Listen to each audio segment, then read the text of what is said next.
First and foremost, we want to start by saying Arizona eviction law didn't change. That's the first most important piece.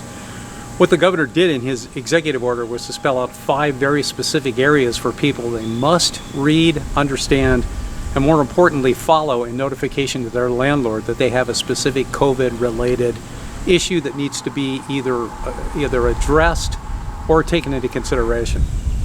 And so what's the biggest misconception that you're finding? What are people confused about? The first and foremost one is that somehow either the president or the governor have stopped all evictions, and neither one of those statements were true. Unfortunately, for a lot of people, if they don't get past that headline and only see that one little piece, that it can cause them to either not react appropriately and get the information to their landlord, or underreact and not give enough information for somebody to really understand. What are you hearing tenants say to you when you knock on the door and you say, I'm here to enforce this? Frequently, they're surprised that evictions are still continuing. Again, because eviction law didn't change, didn't stop in Arizona, and there's still a need for both parties to be able to have a legitimate exercise in court for an eviction. It's important for us to get that information out and make sure that that misinformation gets corrected.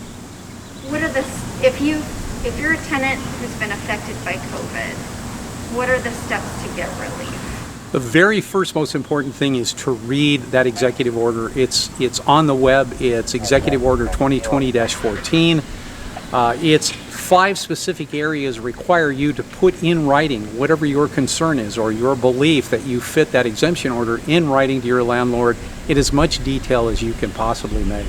Communication, like everything else in a human endeavor, is the key to success. So the first thing that happens when we arrive on the scene is we determine whether or not we may have one of those situations and the person either has or hasn't put in writing those kinds of issues to their landlord. We might actually give that person additional time to accomplish that. The next thing we do is to make court notes and send it back to the court, letting them know what we did find at that location.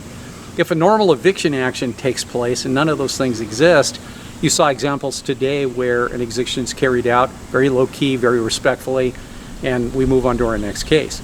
In other cases, we ask that the parties look at those COVID exemptions if they exist, and look and see if they can't arrange for some kind of a decision between the two parties to delay the action themselves. If they can, we'll simply set that writ of eviction aside and continue to follow up on it with both parties and monitor the success.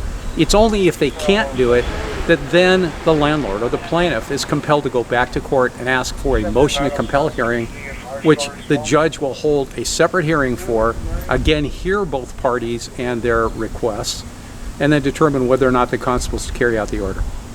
I think it's been one of the most heartfelt things I've seen. I've actually seen people who have gone and gotten a writ, but then get this notification from their renters, work together to keep people in place so that the pandemic isn't made worse, or so somebody's temporary economic disadvantage doesn't keep them from being able to live there. That's the best of Arizonans. I can see why we have the reputation for being as cooperative a folk as we are. I think it's helping people by making sure that, again, all of us work together. You know, public safety is always our #1 goal, but public health became a real important endeavor, and we were really proud to have this piece of it. Because again, everyone working together has helped Arizona and I think the nation as well get through this much better than other parts of the country. I applaud both the efforts of the governor, our board of supervisors, and both the county and state Department of Health for really taking leadership roles on this and finding ways for this thing to work as well as you can make an emergent situation work.